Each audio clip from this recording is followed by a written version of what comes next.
Welcome back to the Charismatic Voice. Sometimes, like many of you, I like to look at YouTube trends, and recently I searched the word acapella and was barely scrolling when, holy crap, there's a new group I'd never heard of that had over 150 million views in just 3 months. That is crazy numbers. At this point, only Pentatonics tops them with videos that have been out for over 5 years. So I simply have to know what MayTree's is all about. In preparation for today's video, I watched the first episode of Squid Game. Ew, I found it totally disturbing. I don't know why people like it so much. I think it's going to be haunting me for the rest of my life, but it had great sound. So after we listen to MayTree's cover of Squid Game for some balance, we're also going to take a listen to their cover of one of my favorite video games, Among Us. Let's get to it.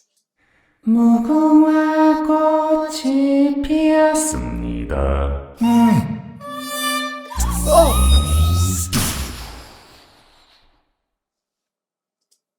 Oh, that is disturbing. Oh, especially having just seen that first episode. Whoa! Oh goodness. Okay. 무궁화 꽃이 피었습니다.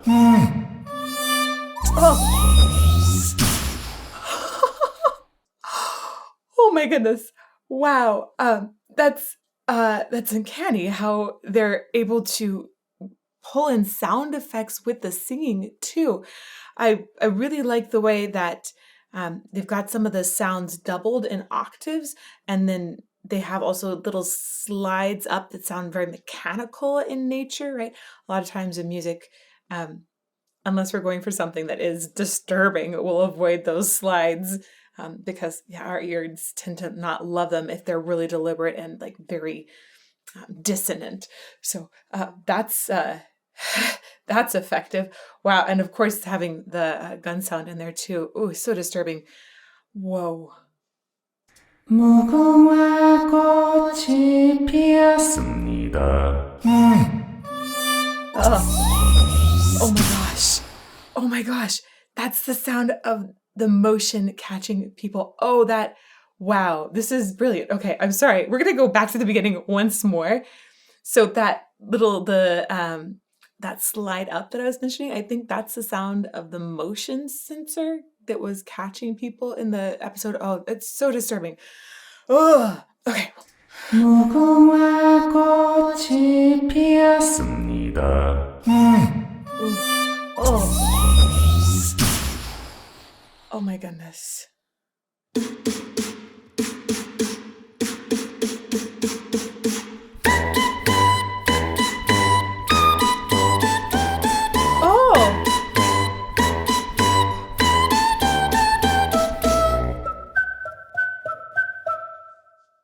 Whoa. Oh, this is so cool. So I think that they're going through essentially little scenes and capturing what some of that music was in the background or sound effects as they're going along. And this is fascinating. The way I remember this, I think it was at the very beginning, I want to say. I remember this part and I was thinking, wow, this is really cool. The composition on this has even some slightly detuned elements in it. There were some really interesting percussive elements. The composition, by the way, of Squid Game, it's done by the same composer that did Parasite. That's the movie that won the Academy Award. I think it was in 2019. It was, a big shock, international film that won over a bunch of other ones, and just, I never saw that one either because it was really scary. But anyhow, same composer. I want to say Jung Jae-il, I believe is his name, but I'm probably saying that wrong. So it was very impressive how I felt like he combined some more native elements, especially with some of this percussion that's slightly detuned. And then I'm digging the way that they're capturing this again. So it's so sorry.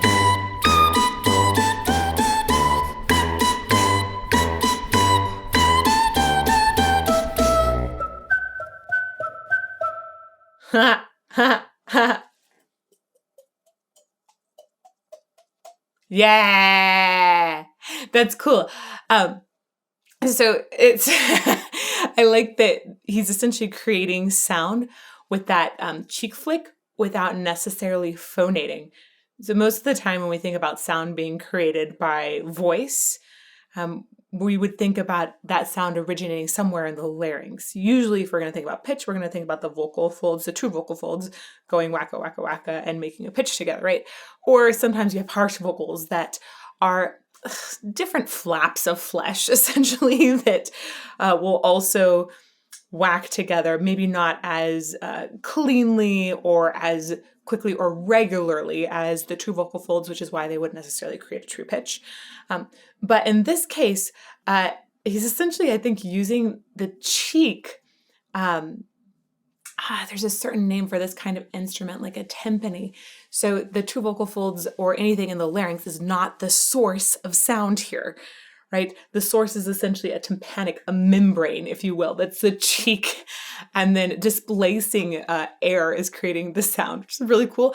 And then he's shaping his vocal tract still to affect what pitch that is.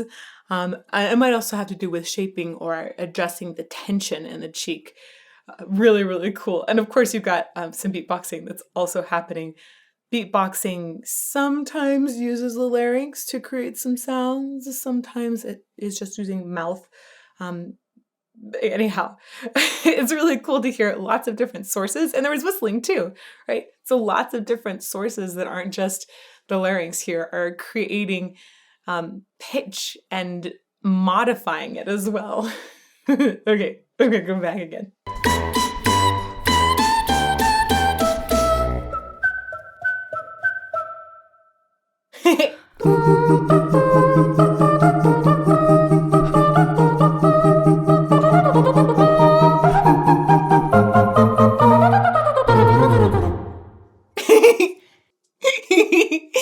And there you have Haydn in 15 seconds. This is one of the things I really enjoyed about the episode too, was that there was a lot of mixing of different kinds of music, right? You have these detuned percussive instruments at times, and then you have classical music that comes in. At one point, there was jazz music. Obviously, there's also really amazing sound design in it. So I think that this was, I want to say a Haydn, it was a trumpet concerto, I think. And one of these lovely ladies, I think that's Sue on the left, I believe. I have some other names. And I think Sue is the alto in the group. That also sounds like, they're more than voice parts because they're making all kinds of extra sounds with it. So Sue, I believe, is on the left, and I think Erica is on the right, the two ladies here. And Sue, I believe, is the one that's doing the that really fun trumpety sound. She's going out the side of her mouth to create it, and there's extra, almost like a lip trill where you're flapping lips together. You can go out of the side of your mouth and create some extra disturbance in it. And then it's also channeling the sound that was created by the larynx. That pitch is channeling it in a really interesting way that can be more similar to a trumpet in sound. Okay, back over time to here.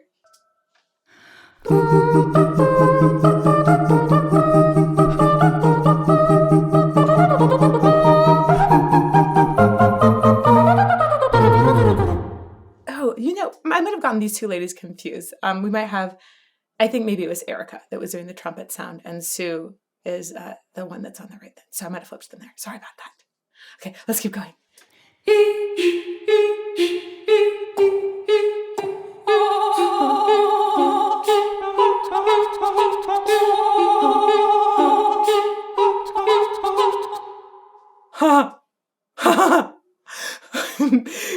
They're using so many cool techniques. Okay, so I believe that was correct. Then I think we have Sue on the right. So Sue, this sometimes that's called machine gun vibrato, which is shockingly maybe too much on point for Squid Game. So that kind of vibrato, it is a type of vibrato, sometimes called hammer vibrato as well, where you are re-attacking the same pitch. it's very interesting. This type of vibrato is used more often in Eastern music, especially, but it sometimes you'll hear it in Western music as well. But it requires essentially rapid reattacking of the vocal folds. It's kind of hard to coordinate, so massive respect there. And it's very different from the vibrato where you're holding one pitch and you go and you like have a like sort of a wavy line that goes around it. So it requires instead like puffs of air and re-engagement. Oh, here.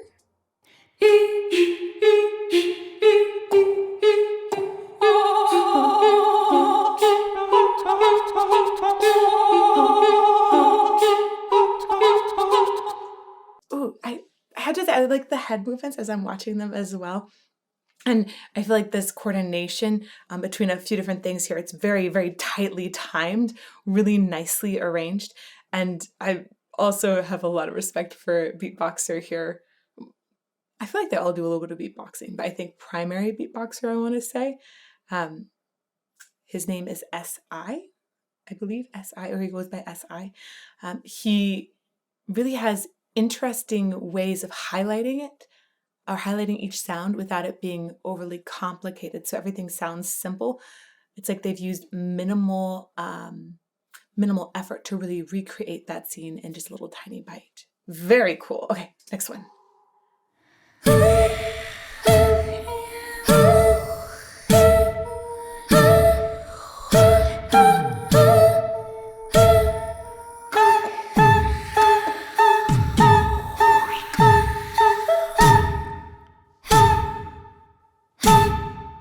Oh,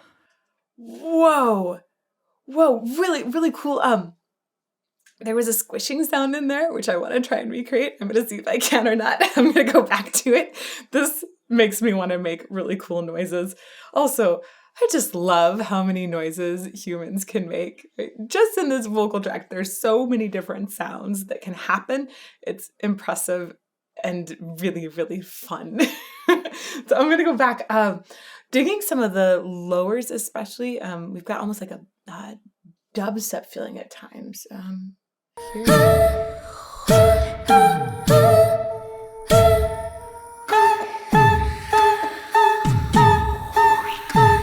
Ooh, right there. Maybe, I don't know, it's a second and kind of sad. It sounded really cool. It's very palpable, really cool recreation of that. Loving these deep toms and the way he's sort of bending the sound of a tom drum. Again, just using different things in the vocal tract to create and shift that sound. Very cool. Okay, one more time. So precise. Squish. Whoa.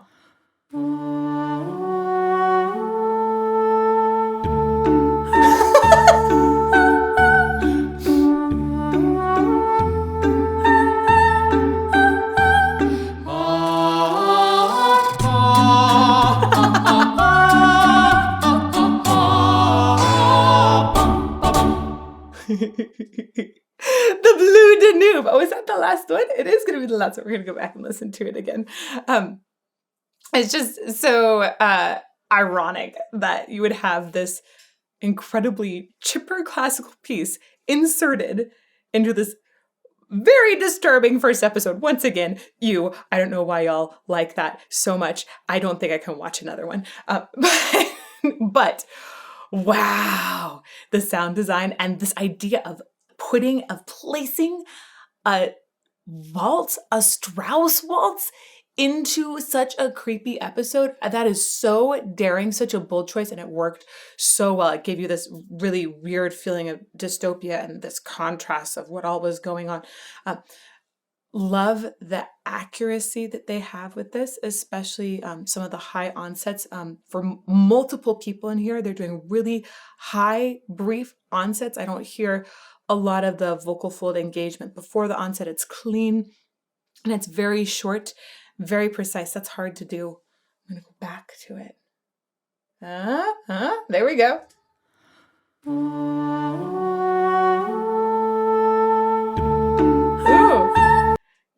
Even that you hear the way that Sue is closing her mouth there.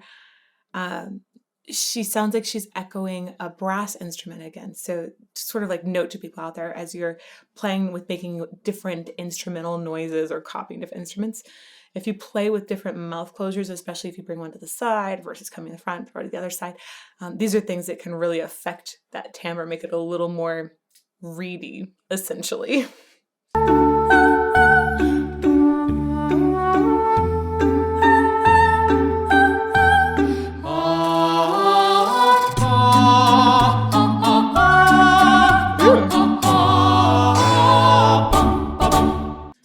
I also really love the way they just sound like a beautiful, clean classical choir at the end. So this group of MayTree, first time hearing anything by them, I like that they have both this incredible creativity with recreating sounds, really good arranging. It sounds like they're keeping it really simple and being very effective with their voices.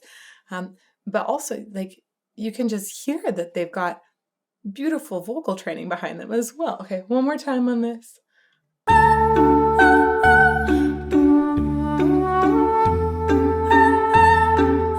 Solid bass in there too.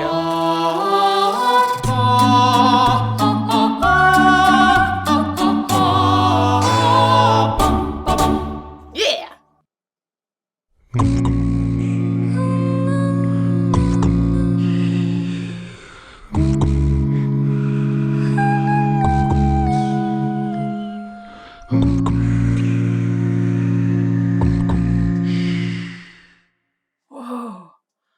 Whoa.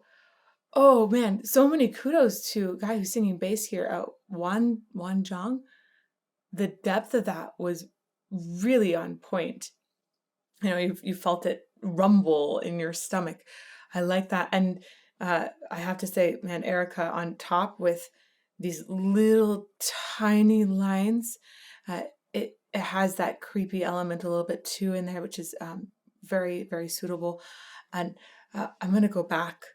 There were a lot of things. Oh, there was like almost like a tongue click in there as well that worked very well.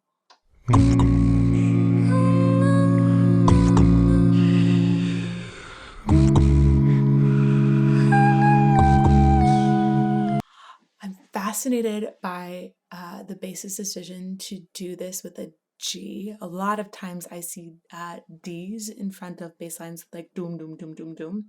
And he's going gum, gum, essentially with a G in the back. I bet that helps him. Gum, gum. I think that must help get a little more depth in the timbre. I'm just thinking about the tongue positioning of that and how that would affect everything. Because with a G, the sound is made with the back of your tongue, and a D is with the tip of your tongue, essentially. And so if you made a G, it would help get the root of the tongue a little bit off of the larynx as well. Anyhow, really, really cool choice.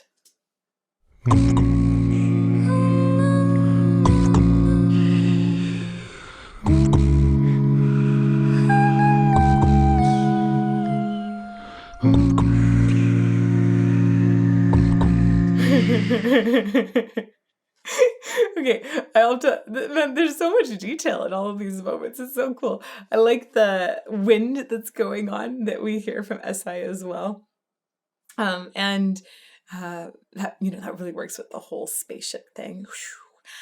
But then also want to talk about Erica's line. She's using an NG, which is a nasal consonant, and singing through that nasal consonant a bunch. She's going a hung, so she'll put an H in front of it. NG is a wonderful nasal consonant to sing on. It's one of those consonants that really helps people find the right placement for vowels right afterwards as well. So if you go nga, that tends to be an ideal placement for your ah vowel for all of you singers out there who are working on really lovely ah vowels. Anyhow, she does a really nice job of keeping a very narrow sound right through that NG, keeping it focused and controlled. Just a little bit more of that and we'll keep going.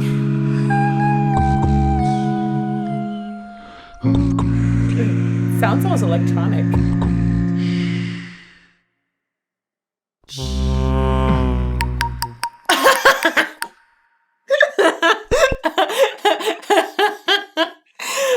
wasn't expecting them to do that sound effect as exactly as they did. Okay, that's awesome. Ooh, so there's 2 layers that the ladies are creating with that. How are they making that sound? There's 2 of them that are doing it at the same time, and you can hear in the sound that there's multiple sounds within it. Okay, one more time. Oh, that's so cool.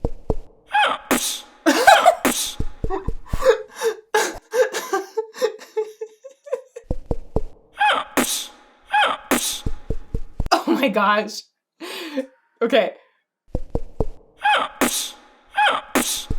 That's amazing. That sound that he's making, that's an inhale phonation. Not very common to hear. I'm sort of amused by this knocking on the head at the same time as essentially shaping again the vocal tract to control that pitch that is due to impact instead of from here. One more time on that. This is so many cool ways of making sounds in just a few seconds.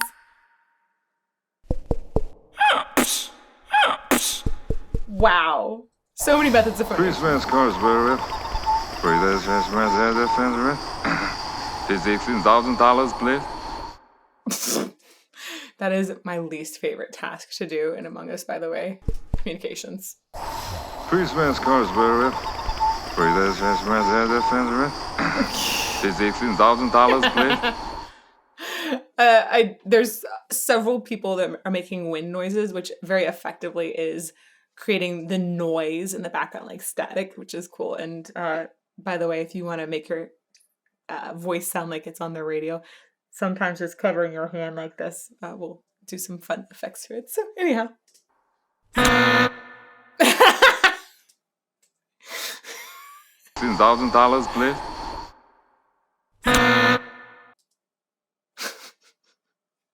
Most beautiful sound you've heard today. Is $16,000, please?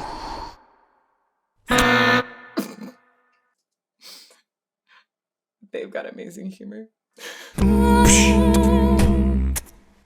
Whoa.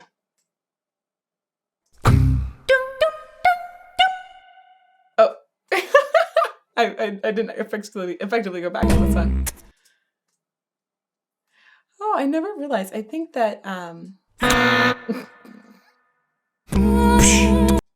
I think we have an augmented fourth in that chord, which is considered a very disturbing interval. Oh, cool. Nice tuning, everybody. I love that Hung, the tenor, is also providing so many additional sound effects. He's like a tenor beatboxer. Or Huni tenor. Nice timing. That's really difficult timing to get. Yeah.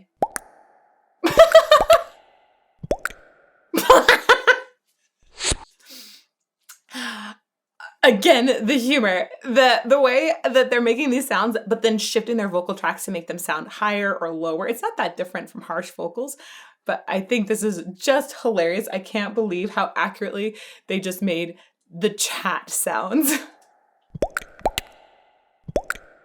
I love their actions too.